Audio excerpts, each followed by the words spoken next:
السلام عليكم ورحمة الله وبركاته.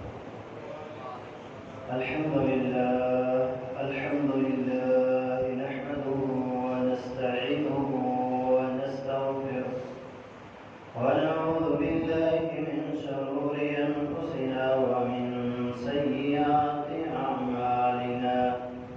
من يهده الله فلا مضل له ومن يضلل فلا هادي له.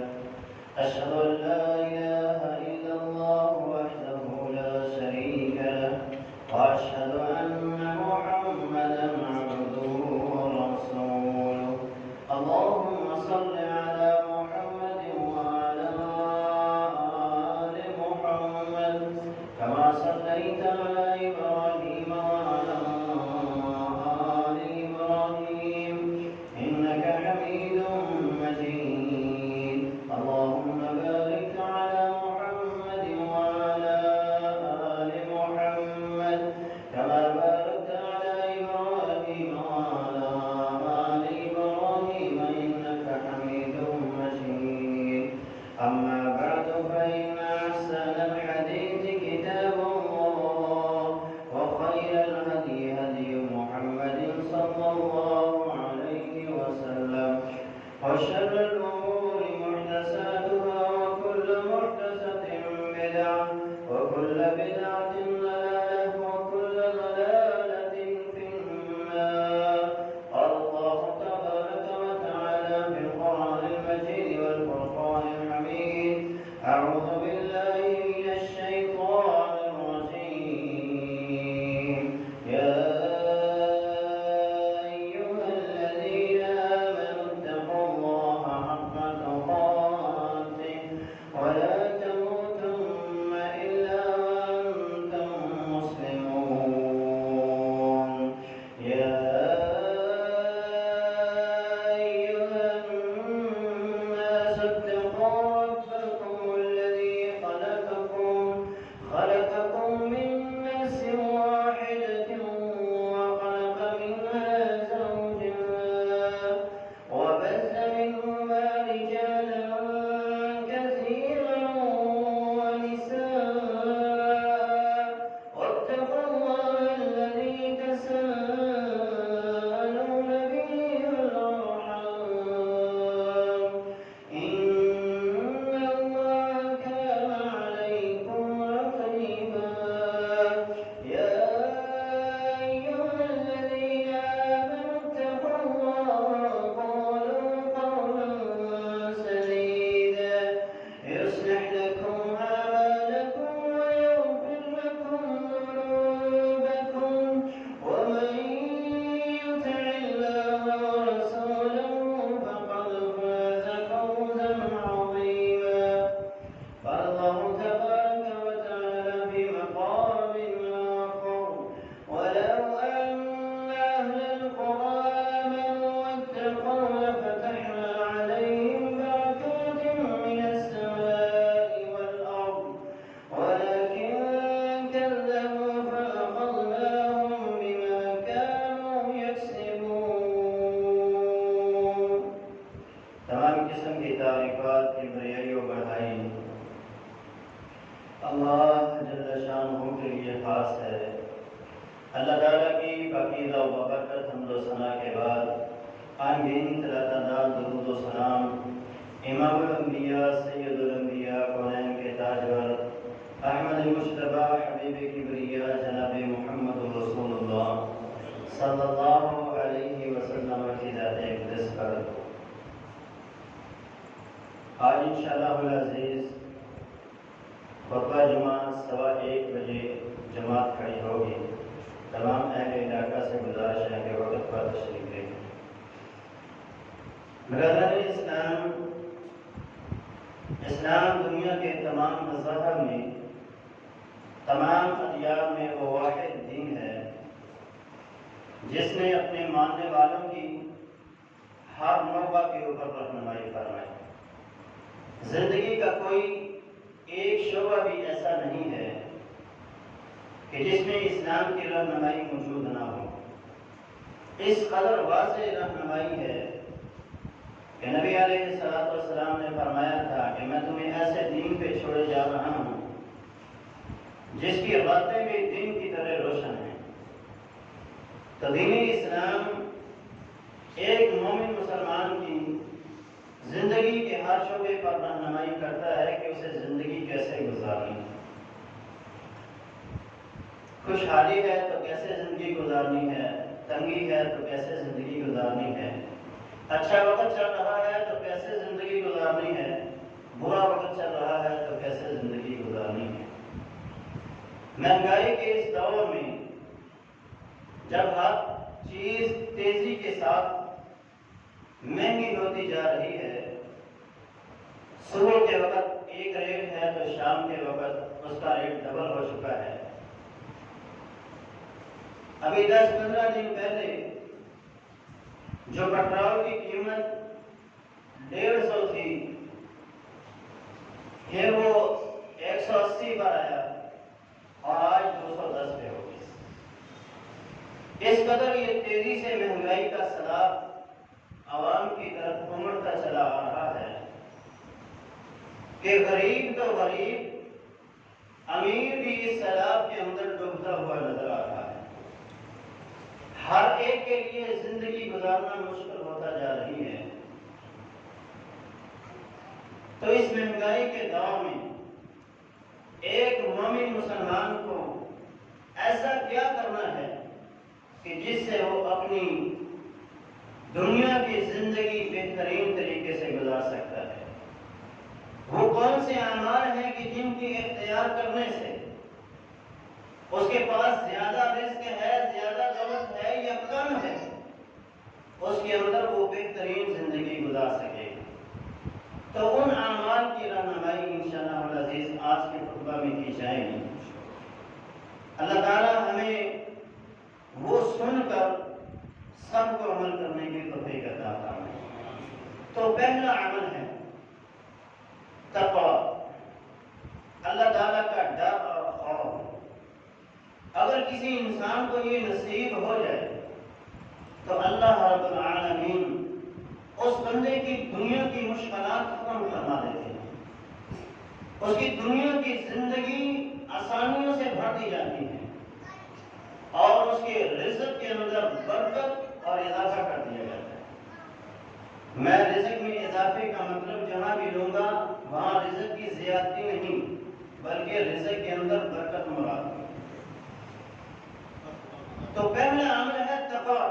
جب بندے کو تقویٰ نصیب ہو جائے تو اللہ رب العالمین بندے کی دنیا کی زندگی کو بہتر بنا دیتے ہیں۔ جو خطبہ مسنونہ میں آیا مبارکہ تلاوت کی گئی، رب تعالیٰ نے ارشاد فرمایا وَلَوْ أَنَّ أَهْلَ الْقُرَىٰ آمَنُوا وَاتَّقَوْا، اگر یہ بستیوں والے، یہ شہروں والے، یہ دیہاتوں والے، یہ قصبوں والے اللہ پر حقیقی معنوں میں ایمان لے آئیں اور جس طرح اللہ سے ڈرنے کا حق ہے اللہ سے ڈر جائیں، تو پھر کیا ہوگا؟ لَفَتَحْنَا عَلَيْهِمْ بَرَكَاتٍ مِّنَ السَّمَاءِ وَالْأَرْضِ، آسمان سے اللہ ان کے لیے برکات کا نزول کرے گا اور زمین بھی ان کے لیے برکات پیدا کرے گی۔ آسمان سے بھی ان کے اوپر رزق کی فراوانی ہوگی، اللہ کی رحمتوں کا نزول ہوگا اور زمین سے بھی ان کے لیے اللہ کی رحمتوں کا خروج ہوگا۔ لیکن جب وہ ایمان کی دولت سے محروم ہو جاتے ہیں یا تقوی کی دولت سے محروم ہو جاتے ہیں، پھر اللہ فرماتا ہے وَلَٰكِن كَذَّبُوا فَأَخَذْنَاهُمْ بِمَا كَانُوا يَكْسِبُونَ، پھر ہم ان کے برے اعمال کی وجہ سے انہیں پکڑ لیتے ہیں، ان کی گرفت کر لیتے ہیں، ان کی معیشت تباہ کر دیتے ہیں، ان کی زندگی عجیب کر دیتے ہیں، ان کے لیے زندگی گزارنا مشکل ہو جاتا ہے۔ تو برکتوں کے نزول کے لیے، اللہ کی طرف سے برکتوں کے نزول کے لیے انسان کو تقوی کی دولت حاصل کرنا ہے۔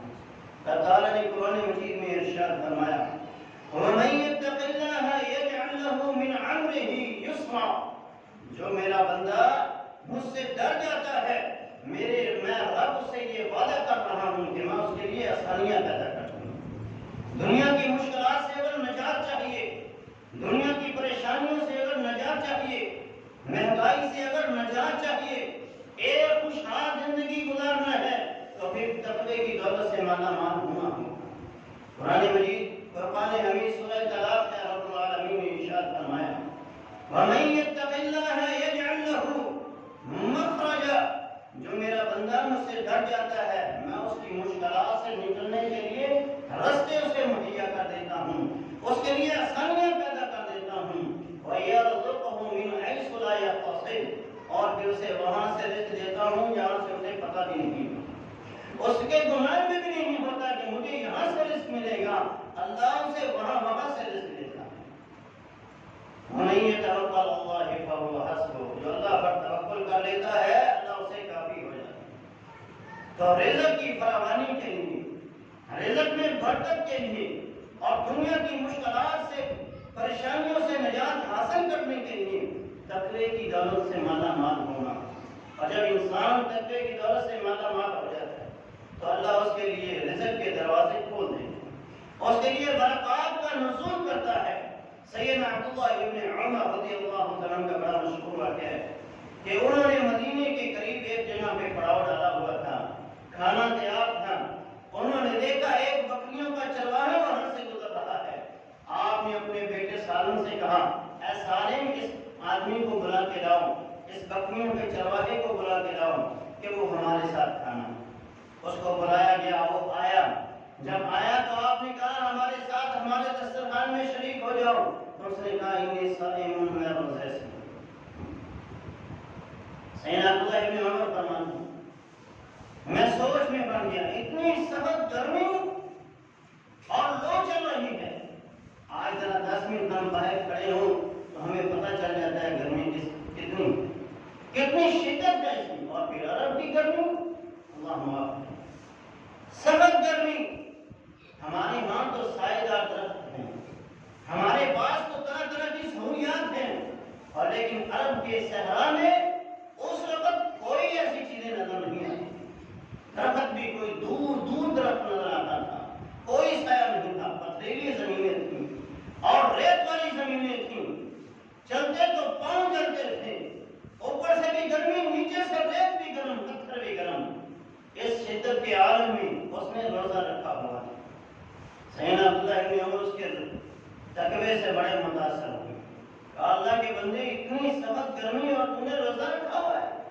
فرمایا اے عبداللہ میں اس وقت کے لیے تیاری کر رہا ہوں جب عمل کی گنجائش نہیں ہوگی، عمل کا وقت نہیں ہوگا، جزا اور سزا کا وقت ہوگا، تو میں اس دن کے لیے تیاری کر رہا ہوں۔ مراد اس کی یہ تھی قیامت کے دن کی تیاری کر رہا ہوں۔ سیدنا عبداللہ ابن عمر رضی اللہ عنہ اس کے تقوی کا امتحان لیا، آپ نے کہا یہ بکریاں کس کی ہیں؟ کہا یہ میرے مالک کی ہیں، کہا ایک بکری اس میں سے ہمیں دے دو، نؤتیک من ثمرها ومن لحمها، بکری کی قیمت بھی دیں گے، ذبح کر کے اس کا گوشت بھی دیں گے تاکہ شام کو تو افطاری کرے۔ اس نے کہا یہ بکریاں میری نہیں ہیں، میں ان بکریوں کو بیچ نہیں سکتا، مجھے ان کے بیچنے کی اجازت نہیں ہے۔ سیدنا عبداللہ ابن عمر رضی اللہ عنہ نے کہا تیرا مالک تجھے کون سا دیکھ رہا؟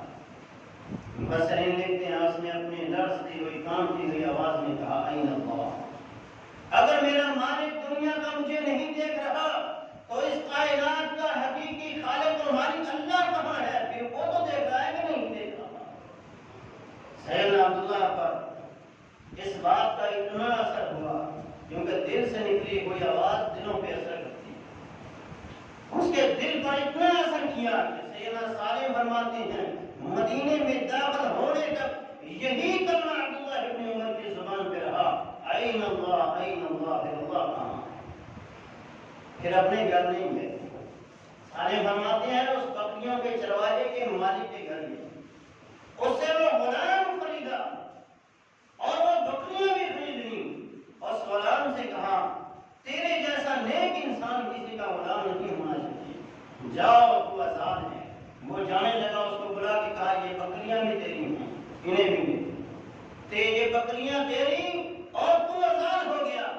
یہ ہے تقوی کی دولت سے جو مالا مال ہوتا ہے۔ اللہ رب العالمین اس کے لیے کیسے آسانیاں پیدا کرتے ہیں، اس غلام کے یہ ذہن میں بھی نہیں ہوگا کہ آج میری آزادی کا دن ہے، آج میں غلامی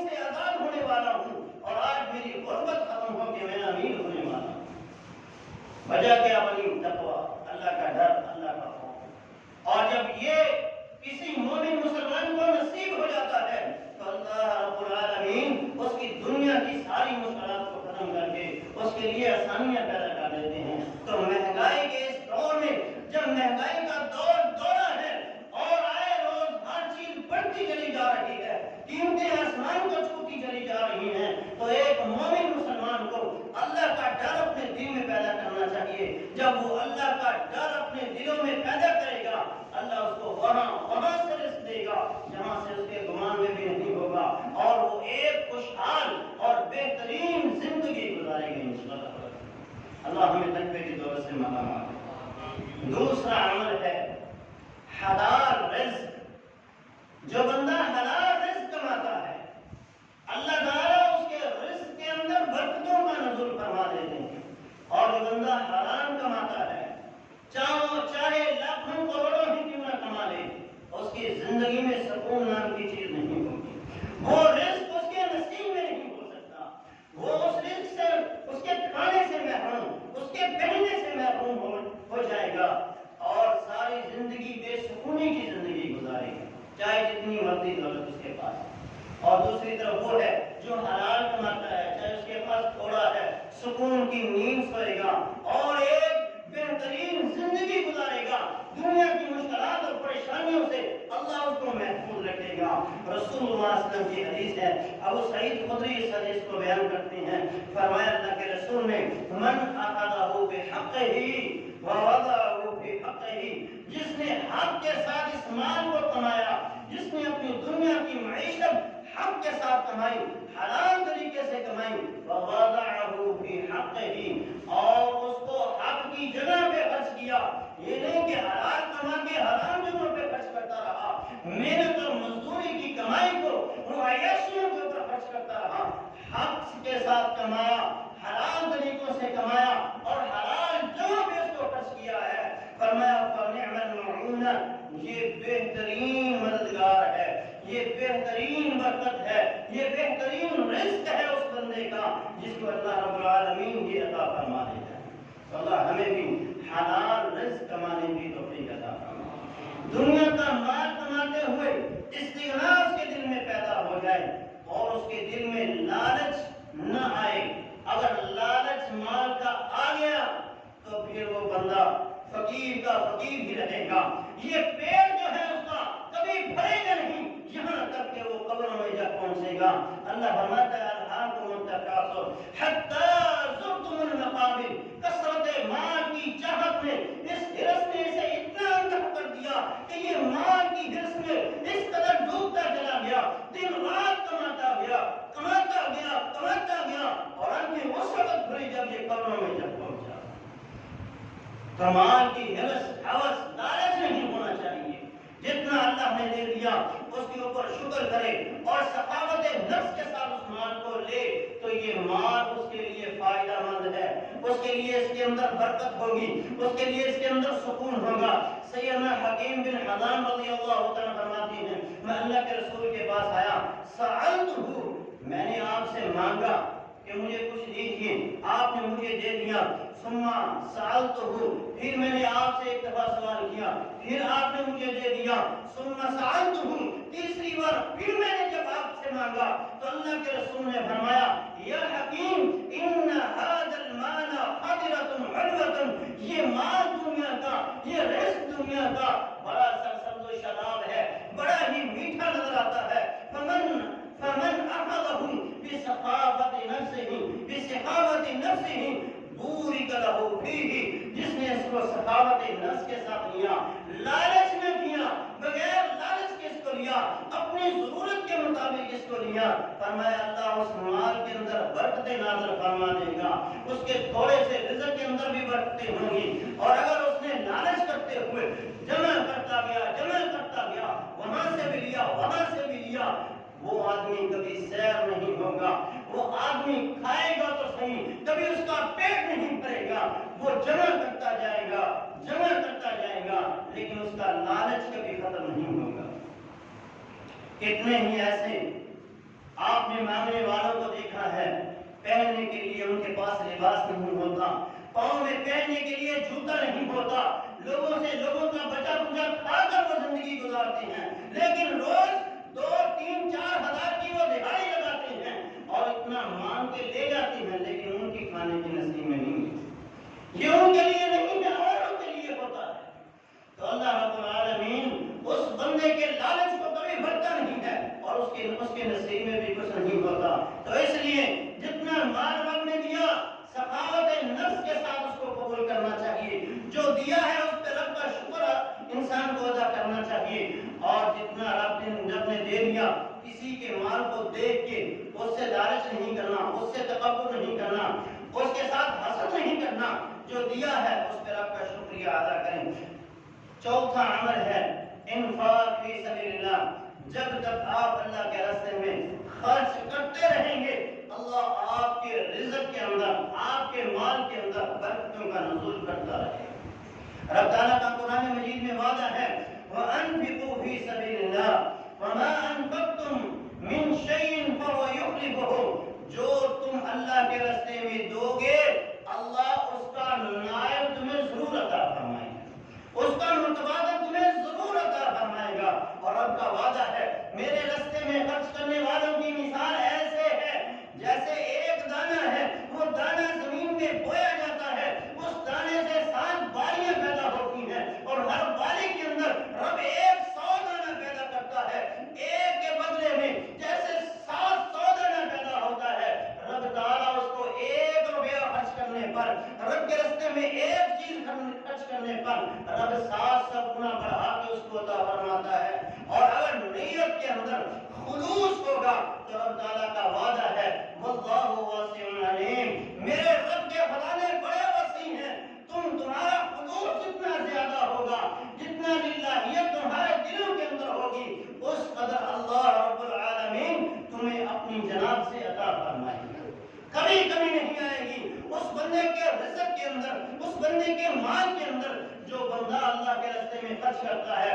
امام الانبیاء سید الانبیاء جناب محمد رسول اللہ نے 3 بار قسم اٹھا کے کہا، حالانکہ اللہ کے رسول قسم نہ بھی اٹھاتے، بات پھر بھی لوہے پہ لکیر تھی، پتھر پہ لکیر تھی، وہ بات کبھی بھی جھوٹی نہیں ہو سکتی تھی۔ اللہ کے رسول نے قسمیں اٹھا کر کہا کہ مال نقصت صدقۃ من مال، آدمی کے مال سے صدقہ کبھی بھی کمی نہیں کرتا، جب کرے گا رب بڑھائے گا، جب کرے گا رب اضافے کرے گا، اور جس کا ضامن اللہ ہو، جس کے مال کی گارنٹی اللہ دے کہ میں اس کے مال کو زیادہ کروں گا، اس کے رزق کے اندر اضافہ کروں گا، جس کے مال کے رزق کی گارنٹی خود محمد رسول اللہ دے، اس مال کو کبھی نقصان نہیں ہو سکتا، اس مال کے اندر کبھی کمی نہیں آ سکتی جو بندہ اللہ کے راستے میں خرچ کرتا ہے۔ یہاں تک کہ محبوب کبریا جناب محمد رسول اللہ نے فرمایا ما من یوم یصبح العباد، کوئی دن ایسا نہیں ہوتا کائنات کے اندر کہ سورج طلوع ہوتا ہو اور آسمان سے 2 فرشتے نازل ہوتے ہوں، ہر دن صبح کے وقت آسمان سے 2 فرشتوں کا نزول ہوتا ہے اور ایک فرشتہ یہ دعا کر رہا ہوتا ہے اللہم آتی منفقا خلفا، اے اللہ جو تیرے راستے میں دیتا ہے تو اس کو اس کا متبادل ضرور عطا فرما، اس کا بدلہ اسے ضرور عطا فرما اور اس کے مال کے اندر اضافہ فرما دے۔ واللہم آتی ممسکا طلبا، اے اللہ جو تیرے راستے میں دیتا نہیں ہے تو اس کے اوپر اور تنگیاں کر۔ فرشتے بددعائیں کریں، فرشتے دعائیں کریں اس بندے کے حق میں جو اللہ کے راستے میں خرچ کرتا ہے، محبوب کبریا کہیں اس کا مال کبھی کم نہیں ہوتا، اور رب تعالیٰ کہے جو میرے راستے میں خرچ کرے میں اس کے مال کو 700 گنا تک بڑھاتا ہوں۔ تو پھر میرے بھائیوں کس بات کے اوپر ہم اللہ کے راستے میں خرچ نہیں کرتے؟ ہر بندہ مومن کو چاہیے، چاہے تنگی ہے یا فراوانی ہے، خوشحالی ہے یا تنگ دستی ہے، ہر حال میں اپنے مال سے اللہ کا حصہ نکالتے رہیں، اپنی صبح کا علاج صدقے سے کرتے رہیں۔ اللہ رب العالمین کبھی بھی آپ کو تنگی نہیں دے گا، کبھی بھی آپ کی اوپر پریشانیاں نہیں آئیں گی، آپ کی مسائل، آپ کی مشکلات اللہ اور صدقے کی وجہ سے ختم فرما دے گا۔ 5واں کام ہے آپ جب کاروبار کر رہے ہوتے ہیں تو اپنے کاروبار کے اندر سچ بولیں، سچ بولیں۔ نبی علیہ السلام نے فرمایا جب 2 بے کرنے والے بے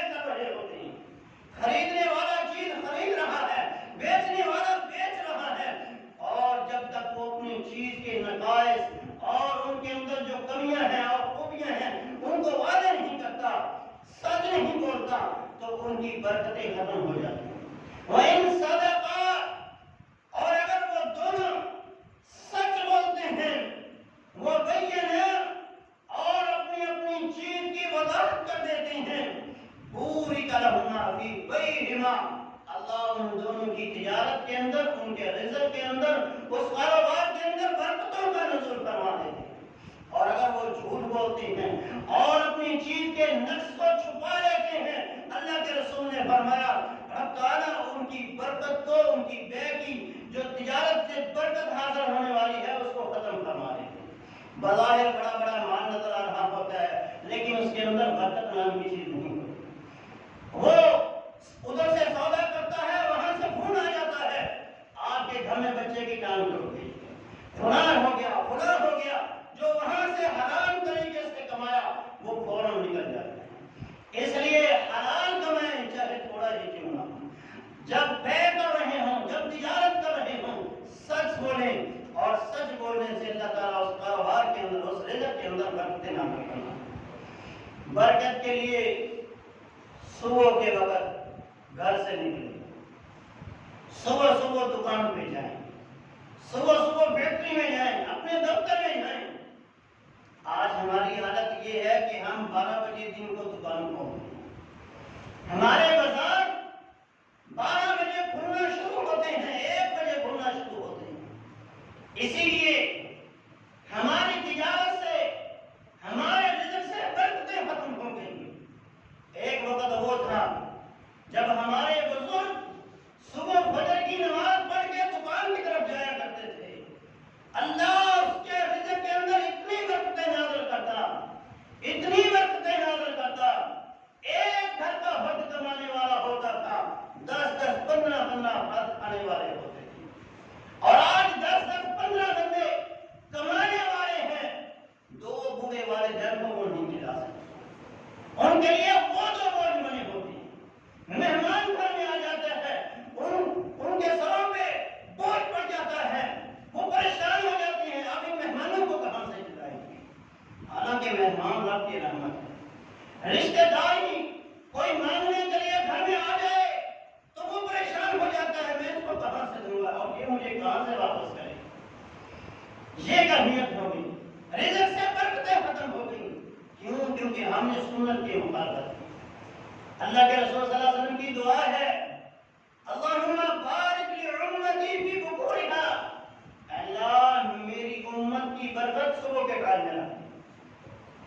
ہمارے لیے برکت صبح کے ٹائم میں ہے، اور ہم اس وقت گھوڑے بیچ کے سوئے ہوتے ہیں، فجر بھی نہیں پڑھتے، فجر بستروں پہ شیطان کانوں میں پیشاب کرتا جا رہا ہے، نحوست ہمارے گھروں میں چھائی ہوتی ہے، اور پھر ہم وہی نحوست والا گندا جسم لے کر، پیشاب شیطان کے پیشاب سے بھرا ہوا جسم لے کر اپنے دفتر پہ جا کے بیٹھتے ہیں، اپنی فیکٹری میں جا کے بیٹھتے ہیں، دکان پہ جا کے بیٹھتے ہیں، اور پھر سارا دن نحوست سے بھرا ہوا ہی گزرتا ہے۔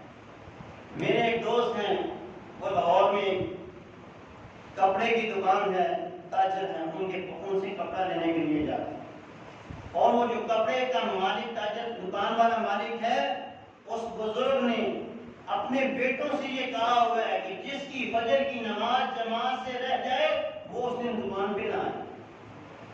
کہتا تیری نحوست کی وجہ سے، تیرے نماز کو لیٹ پڑھنے کی وجہ سے، نماز تیری جماعت سے فوت ہونے کی وجہ سے، اور سورج طلوع ہونے تک سونے کی وجہ سے، تیری نحوست کی وجہ سے ہمیں گھاٹا پڑ سکتا ہے، اس لیے تو آج گھر میں رہے، آج تو ہمارے پاس دکان پہ نہ۔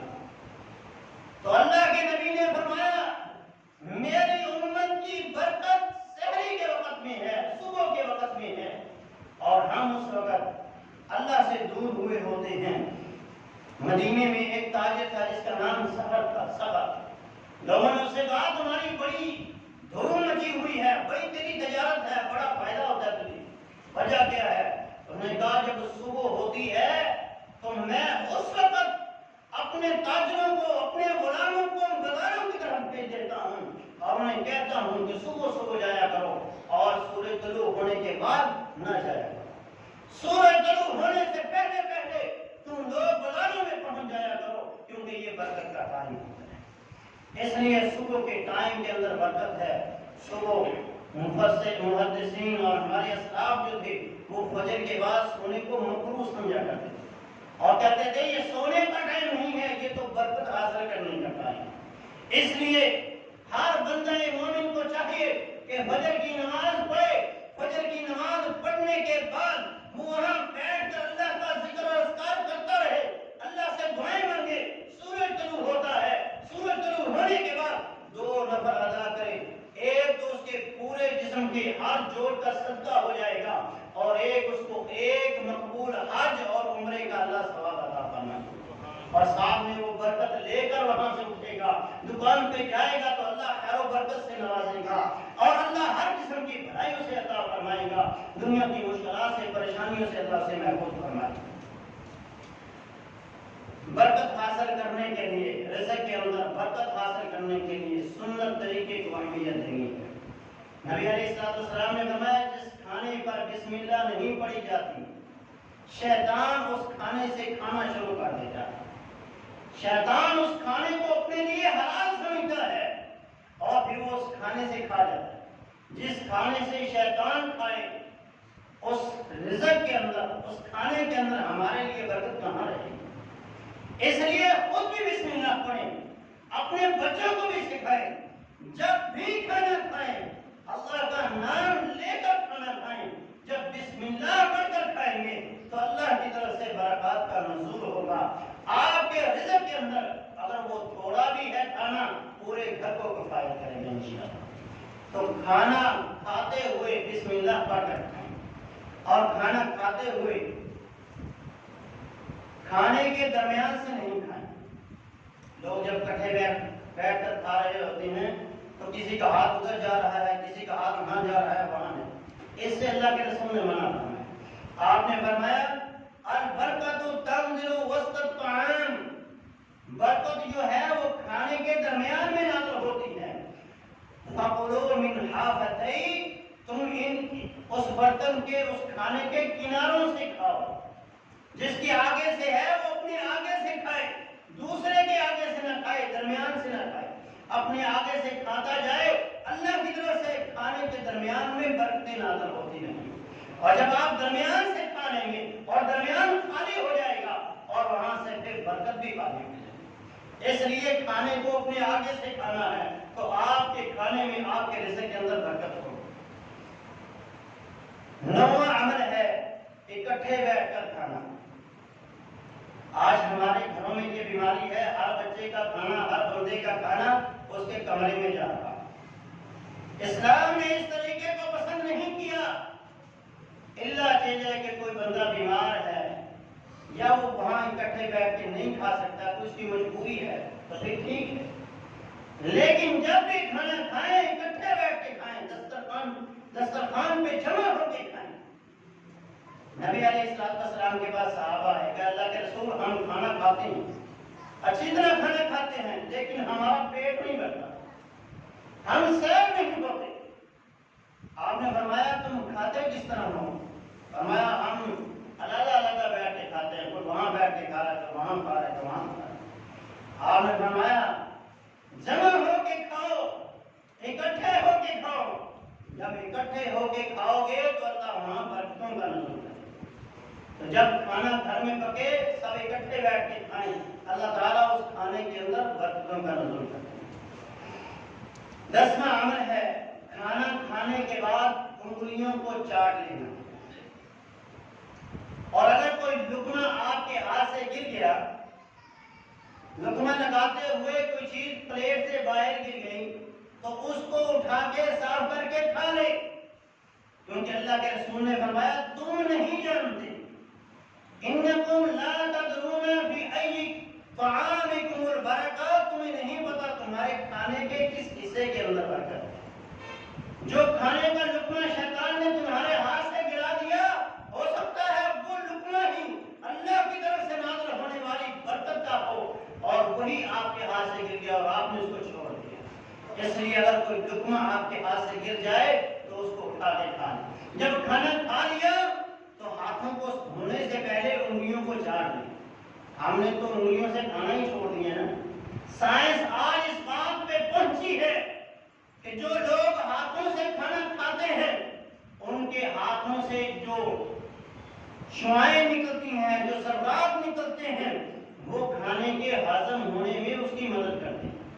تو اللہ کے رسول نے فرمایا کھانا کھانے کے بعد انگلیوں کو چاٹ دو، اور ہم چمچیوں سے کھاتے ہیں۔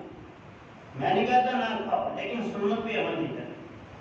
سنت کو ترجیح دے، وہ آپ کی صحت کے لیے بھی ضروری ہے اور نبی کی سنت کو زندہ کرنے کے لیے بھی ضروری ہے۔ سنت پہ عمل کرنے سے برکتوں کا نزول ہوگا اور سنتوں کو چھوڑنے سے برکتوں سے محروم ہوتے جائیں گے۔ کھائیں، ہاتھوں سے کھائیں، ہاتھوں کو انگلیوں کو چاٹیں۔ آپ نے تو یہاں تک فرمایا خود چاٹو یا کسی دوسرے کو چٹواؤ۔ ہمارے ہاں تو یہ رواج نہیں ہے، بیوی اپنے شوہر کو چٹوائے، شوہر اپنی بیوی کو چٹوا سکتا ہے۔ آپ اپنے بچوں کو اپنی انگلیاں چٹوائیں، آپ اپنے بچوں کی انگلیوں کو چاٹیں تاکہ محبت بڑھے، ایک دوسرے سے پیار ہو۔ ہم نے تو ایک دوسرے کے قریب ہونا چھوڑ دیا، اللہ نے زندگیوں سے سکون بھی ختم کر دیا۔ اس لیے سنتوں کو اپنائیں، جو سنت آپ اپناتے جائیں گے اللہ رب العالمین آپ کے لیے اس کے اندر برکتوں کا نزول فرمائے۔ 11واں عمل ہے اللہ تعالیٰ کی تقسیم، جو اللہ نے آپ کے لیے حصہ مقرر کر دیا، جتنا حصہ آپ نے رب نے آپ کو عطا کر دیا اس کے اوپر آپ خوش ہو جائیں۔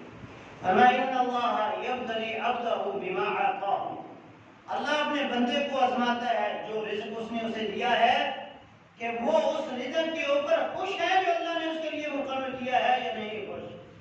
فَإِن رَضِيَ، اگر وہ راضی ہو گیا بما قسم اللہ، جو اللہ نے اس کے لیے تقسیم کی ہے، بارک لہ فیہ، اللہ اس کے اس رزق کے اندر برکتیں نازل فرما دیتا ہے، ووسعہ، اور اس کے رزق کو وسیع کر دیتا ہے، اضافے کر دیتا ہے۔ اور جو لوگ راضی نہیں ہوتے لم یبارک لہم، ان کے لیے اس کے اندر کسی قسم کی کوئی برکت نہیں رہتی اور کوئی اضافہ نہیں ہوتا۔ شکر گزاری کریں، لئن شکرتم لأزیدنکم، اللہ کہتا ہے اگر شکر کرو گے تو میں زیادہ کر دوں گا، تمہارے رزق کو، تمہارے مال کو اللہ زیادہ کر دے گا اگر ہم شکر کریں۔ تو شکر دو طرح سے ہے، ایک عبادت کے ذریعے اور ایک اپنی زبان سے، یعنی آپ نے کھانا کھایا تو کہیں الحمدللہ، آپ نے پانی پیا تو کہیں الحمدللہ، آپ کو اللہ نے سواری دی تو آپ سواری پر بیٹھنے کی دعا پڑھیں، آپ سو کر اٹھے اللہ نے زندگی تو آپ کہیں الحمدللہ، اللہ نے کوئی بھی نعمت دی اس کے اوپر آپ الحمدللہ کہیں گے تو یہ اللہ کا شکر۔ ایک شکر یہ ہے، ایک شکر یہ ہے کہ اللہ نے آپ کو اتنا کچھ دیا ہے اور آپ اللہ تعالیٰ کی عبادت کے اندر ناچیں۔ جس طرح نبی علیہ السلام کو جب یہ بشارت ملی کہ اللہ نے آپ کے اگلے پچھلے ہر گناہ کو معاف کر دیا، ہر لغزش ہر بھول کو آپ کی معاف کر دیا، تو آپ اور زیادہ عبادت کرنے لگ گئے۔ تو پھر سیدہ عائشہ نے کہا اللہ کے رسول آپ کو تو اللہ نے اتنی بشارتیں دی اور پھر آپ پھر بھی عبادت کرتے جا رہے ہیں۔ تو آپ نے فرمایا افلا اکون عبدا شکورا، کیا میں اللہ کا شکر گزار بندہ نہ بنوں؟ تو شکر گزاری کرنا سے صلہ رحمی کریں، آپ اپنے رشتہ داروں سے حسن سلوک کریں، اللہ آپ کے رزق کے اندر اضافہ کرے۔ بالخصوص والدین کے ساتھ، جو بندہ اپنے والدین کے ساتھ حسن سلوک کرتا ہے اللہ اس کے رزق کے اندر اضافہ فرما دے۔ نکاح کرنے سے، جو بندہ نکاح کرتا ہے اللہ اس کے رزق کے اندر اضافہ کر دیتا ہے۔ ہم میں سے کتنے ایسے بندے یہاں بیٹھے ہیں جو نکاح والے ہیں، نکاح سے پہلے ان کی زندگی کیا تھی، بیوی کے آنے کے بعد اللہ نے ان کے رزق کے اندر کتنا اضافہ کیا، اور جب اللہ نے اولاد سے نوازا تو پھر آج ان کے پاس رزق کس قدر ہے۔ تو یہ رب کا وعدہ ہے وَأَنْكِحُوا الْأَيَامَ مِنكُمْ وَالصَّالِحِينَ مِنْ عِبَادِكُمْ وَإِمَائِكُمْ إِنْ يَكُونُوا فُقَرَاءَ يُغْنِيهِمُ اللَّهُ مِنْ فَضْلِهِ، اگر تمہارے بچے کمزور ہیں، مالی حالات ان کے کمزور ہے، غریب ہیں، فقیر ہیں، تو اللہ اس نکاح کی برکت سے انہیں مالا مال کر دے۔ بڑوں کی موجودگی، والدین کی موجودگی، دادا دادی کی موجودگی، نانا نانی کی موجودگی، پھوپھا پھوپھی کی موجودگی، بڑے جو ہیں آپ کے، جو عزت کے مقام پہ ہیں آپ کے لیے، وہ جب تک آپ کے ساتھ رہیں گے اللہ برکتوں کا نزول فرماتا رہے گا۔ قرآن مجید کی تلاوت جس گھر میں کی جاتی ہے وہاں پر بھی اللہ برکتوں کا نزول کرتے ہیں۔ نبی علیہ السلام نے فرمایا جس گھر میں سورہ بقرہ پڑھی جاتی ہے ان اخذہ برکہ وترکہ حسرہ، اس کا پڑھنا برکت ہے اور اس کا چھوڑنا ندامت اور پریشانی ہے۔ نبی علیہ السلام نے فرمایا جس نے صبح کے وقت سورہ یاسین کی تلاوت کی اس دن کی پوری حاجتیں اس کی پوری ہو جائیں گی، شام کو کرے گا تو شام کی حاجتیں پوری ہو جائیں گی۔ اسی طرح آپ نے فرمایا من شغلہ القرآن عن مسألہ، جس بندے کو قرآن کی تلاوت نے اس قدر مشغول کر دیا کہ وہ رب سے مانگے، رب سے مانگ ہی نہ سکا، قرآن پڑھتا رہا، تلاوتیں کرتا رہا، اللہم اعطیتہ افضل ما السائلین، میں اس کو ان لوگوں سے زیادہ دیتا ہوں جو مجھ سے مانگ کر لیتے ہیں۔ دعا کریں، خود بھی دعا کریں، تہجد کے وقت اٹھ کے اللہ سے دعا کریں۔ تہجد کے وقت کی جانے والی دعا اللہ قبول کرتا ہے اور اللہ خود کہتا ہے مجھ سے مانگو میں تمہیں عطا کرتا ہوں۔ اسی طرح آپ اذکار پڑھیں، استغفر اللہ واتوب الیہ، جو بندہ استغفار کرتا ہے اللہ اس کے رزق کے اندر اضافہ کر دیتا ہے۔ اللہم ربنا انزل علینا مائدۃ من السماء، یہ حضرت عیسیٰ کی دعا ہے، اس دعا کو پڑھیں کہ اللہ ہم پر دسترخوان آسمان سے نازل فرما، یعنی اپنی طرف سے رزق ہم پہ نازل فرما۔ رب انی لما انزلت الی من خیر فقیر، حضرت موسیٰ کی دعا ہے کہ اللہ دنیا میں جو بھی بھلائی تجھے نازل کرنی ہے اس کا سب سے زیادہ مستحق میں ہوں، اللہ اس پہ اپنی اور اللہ رب العالمین کی طرف سے جو نازل ہونے والا ہے وہ اس کو عطا کر دیا جاتا ہے۔ اسی طرح اور بھی دعائیں ہیں، ایک دعا بڑی زبردست دعا ہے مستدرک حاکم کی کہ جیسے جیسے بندہ بوڑھا ہوتا ہے اس کے اندر رزق کی چاہت بڑھتی ہے، جوانی کی چاہت بھی بڑھتی ہے، تو اللہ کے رسول صلی اللہ علیہ وسلم نے اسے ایک دعا سکھائی کہ یہ دعا پڑھا کرو، اللہ اس کی برکت سے جیسے جیسے پڑھو گے، جیسے جیسے عمر بڑھے گی رزق کے اندر اضافہ ہوتا جائے گا، یعنی کبھی کمی نہیں ہوگی۔ جیسے انسان بوڑھا ہوتا ہے محتاج ہوتا جاتا ہے، بچوں کا محتاج، بچیوں کا محتاج، اولاد کا محتاج، دوسروں کا محتاج، لیکن اگر اللہ نے رزق سے نوازا ہو، فراوانی سے نوازا ہو تو وہی اولاد اس کی تابع داری بھی کرتی ہے۔ اگر تابع داری نہ بھی کرے انسان تو کسی کو اپنا خادم اور ملازم رکھ کے بھی اپنی خوشحال زندگی گزار سکتا ہے۔ تو یہ دعا بڑی زبردست دعا ہے۔